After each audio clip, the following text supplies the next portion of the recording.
And the topic 4 is how it feels to live in a foreign country for more than 30 years. I just been here for 3.5 years. I already have a lot of good and bad experience. Yeah. And I believe you have tons of stories to share.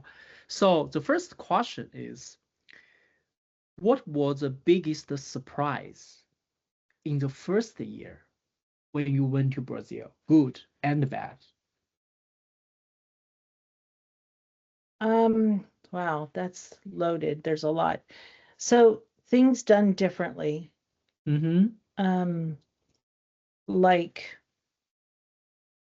ATM machines. Do you know ATM machines, right? I know.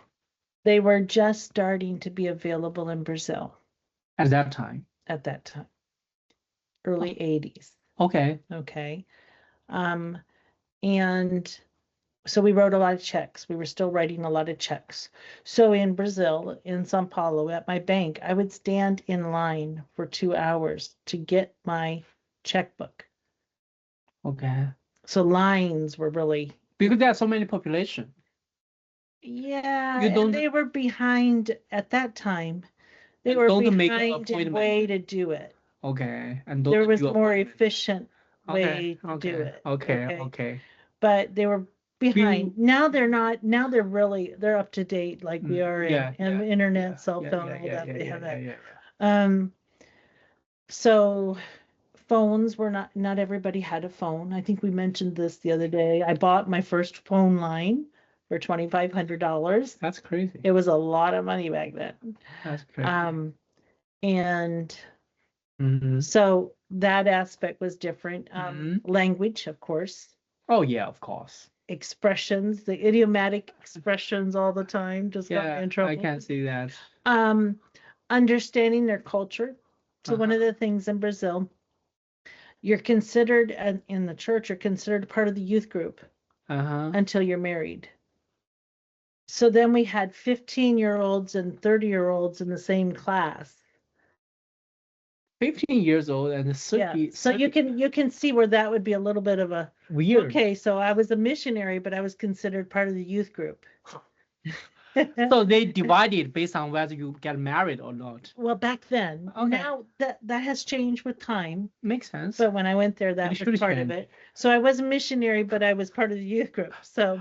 But you're also still pretty young, 23. Yeah, I was 23. Yes, yeah, pretty young. But still, yeah. Yeah, still, I guess. I was already in a career, and yeah. So then there was learning the different foods and how to cook, how to clean. Even cleaning is different because we have tiled floors everywhere, and learning to mop and those kind of things. Like I said, the cooking, because you cook from scratch all the time. What I mean is, yeah. And I did a lot of open a can of this and a can of that, and you mix it together, and there's dinner. Yeah. Before. Yeah. Makes sense. So, what else? Oh, it's interesting because now it's harder because I'm more Brazilian in some ways than I am American. Because you already got used to that. Well, my Brazilian friends say that I'm more Brazilian than they are. And I laugh because I tease them. It's just because I lived there longer than you did. Oh, yeah. Young. Yeah. Makes sense. Yeah. Makes sense. Right. You already been there before they are there. My whole adult life is there. Oh, yeah. So there are things that I know how to do in Brazil, but I wouldn't know how to do it here in the States. It's just like when you, several years ago, when you come back, right? You even reverse culture shock. It's like go to a new city or even new country. A new language. So for years, I read my Bible in Portuguese. I come back and read it in English. It took me a while to get used to the English again. Do you speak a lot of English in Brazil or very few? With our children and with our coworkers, yes. Okay, but so outside in the home. Okay. But whenever there was a Brazilian in the home or when we're at church, it's all Portuguese. So immersion. Yeah, and suddenly you come back, it's almost must feel like go to a new country, new city, new cultural environment. Oh yeah, every time we visited. See, it used to be when we came back, we would come back about every 4 to 5 years. We would come back and visit family and the churches that support us. Then we'd go back to Brazil. And we would learn what we needed to Uh-huh.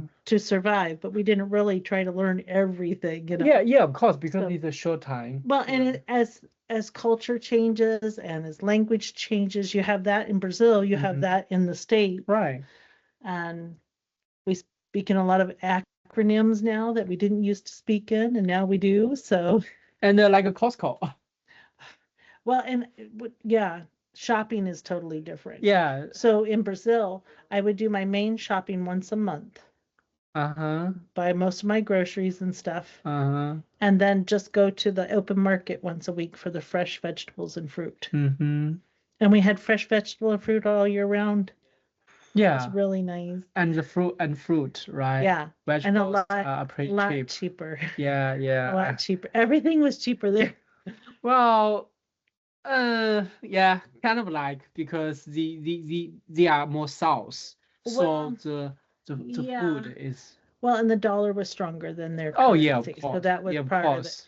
But like in Brazil, we never paid over $800 a month in rent. You mean house rent? Uh-huh.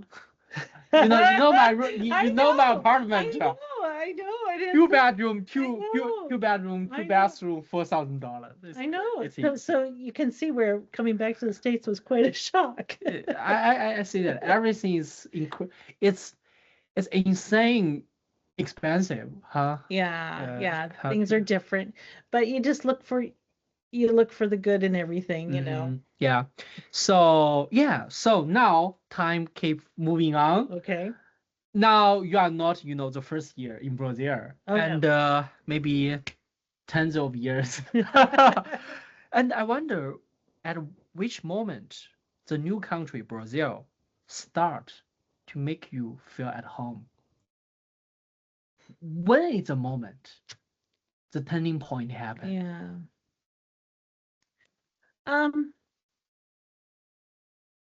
I think part of it, so we didn't have access to internet. We didn't have access to sometimes a phone. Uh-huh. So you had to make that home. I couldn't just call mom and dad when I'm lonesome. Yeah.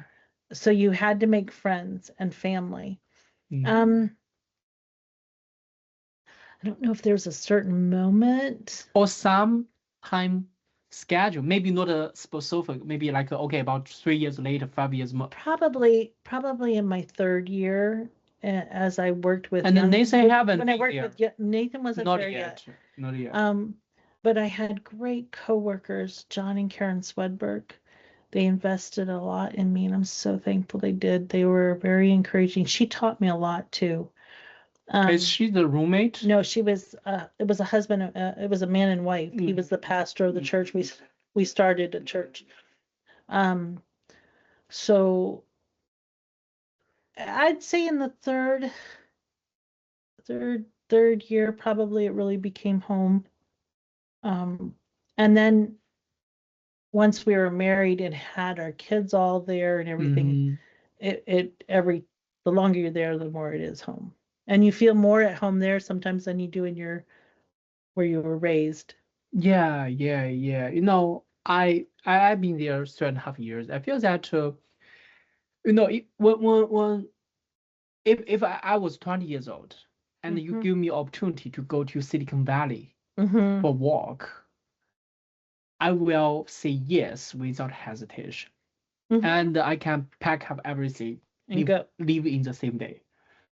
But today, when I'm in such a situation, if I have option, I prefer to stay in Seattle area, even if I know I will get more so-called opportunity, right, in California, in Silicon Valley, because everyone, right, goes there, yeah. And when I think about it, I think that the biggest reason is the relationship I have here. You, Nathan, Grandpa, people in church, and my classmates, friends, roommate. I find that the moment you began to build relationship, especially strong relationship with people, then that's the moment you feel at home. Maybe that's what it is, because I was already out of language school and more Right. invested And in just people. now you mentioned the pastor and his wife Oh yeah. and the Oh, yeah. local Brazilian people. Yeah, no, there's a lot of people. If we started naming people, Then we'll go to meet them. That's We go to right. Dawn. We That's go to right. Dawn. We go to We'd Dawn. be all here all night. And I think that's what's so beautiful is the family of God is big, Mm-hmm. and they become family. Mm-hmm. And then make you feel the new country just like your home. Mhm. Yeah. And you know, I think that the first year I came here, I also take some time, struggle a little bit, and I have classmates who at the UW they Yeah. just came or just arrived or 1 year. So today, if you can give some suggestion, give some advice Mhm. to either yourself, when you just arrived Oh, Brazil, okay. or to someone else who just arrived in a new country, not necessarily Brazil or United States, what would you say? What advice you will give people who start from in a new environment? Yeah. Try to get to know their culture Mm-hmm. and understand how they think. Mm-hmm. Read their history. Mm-hmm. But get to know the people. Mm. And be willing to ask for help. Don't be shy to ask a help. No, I know it's different. In Brazil, I was very fortunate. They were very open to help somebody. And not all countries are as willing to embrace Like somebody Seattle. from another country. Like Seattle, huh? I'm being Seattle very phrase. good. I'm very good. I'm being very good.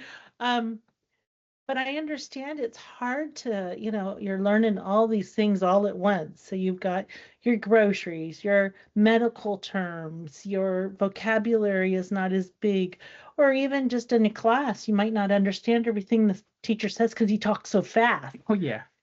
So be willing to say, can you slow down? Mm-hmm. Can you say that again? How do you say that? You're good at that. You're very curious. You're very good at willing to try different things, try different foods. Mm-hmm. Some of their foods are good.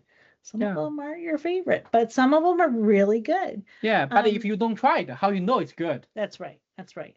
And laugh at yourself when you make stupid mistakes. Language. You're gonna make it. You're not gonna be a perfect speaking person right away. And in Brazil, I made all kinds of mistakes. And I was known even amongst the missionaries for some of the real good doozy of mistakes, Mm-hmm. Mm-hmm. So laugh, embrace the culture, embrace the people. And remember, just because I do it differently doesn't make it wrong. And you can learn things from them. Right. Like I love the Brazilian hospitality. Mm-hmm. I love how they receive people the way they are. They love them the way they are. They're very open. Not in all areas of Brazil. Where I lived in Brazil, they were this way, but not in all areas of Brazil. Like, I have to make that disclaimer, but of course not. Of course not.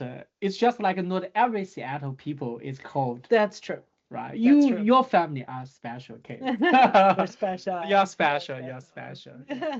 Yeah. Yeah. I think you are correct. Especially build a relationship with people, because at the end of the day, what make a culture is the people. That's right. Right. And only when you really make friends with local people, then you get opportunity to really understand what this culture is all about. Right. And to understand, how to, of course, there are parts you like, some parts you don't like. But at least, just as you said, even if they do something different, it doesn't mean it's wrong. Well, and in Brazil, in general, friendships are very important. People are very important. Children are important. They love children. Family is important. Mm-hmm. They show respect to the elderly. Mm-hmm. They show respect for someone who is expecting. So even on subways and buses, there's special seating for the elderly and the expecting person. There's even parking spots for the elderly and the pregnant person. If there's a pregnant person in line and she's behind you, or they're carrying a baby in their arms, you let them go to the front of the line. That's the kind of respect that they have for children and expecting mothers and stuff. So there's so much you can learn from people. And I could go on and on about different things that I've learned, but keep it to 5 hours. Yeah, we'll keep it before midnight. Okay, cool. So yeah, I think that talking about the culture difference is always a very interesting, easy topic. Right. And I learned to cook from Brazilians, by the way. Yeah, I can feel your cooking style. But it's a lot better than when I first started. So it's good. I never get disappointed when I eat at your I love to your cook. home. And I love eat what you cook. I love to experiment. Okay, so the topic 5 is also well, I cannot say it's an easy topic, but it's definitely a very funny topic. It's about marriage. Oh. Yeah, so the topic is how does it feel to have a marriage more than 30 years, almost 35 years? Wonderful.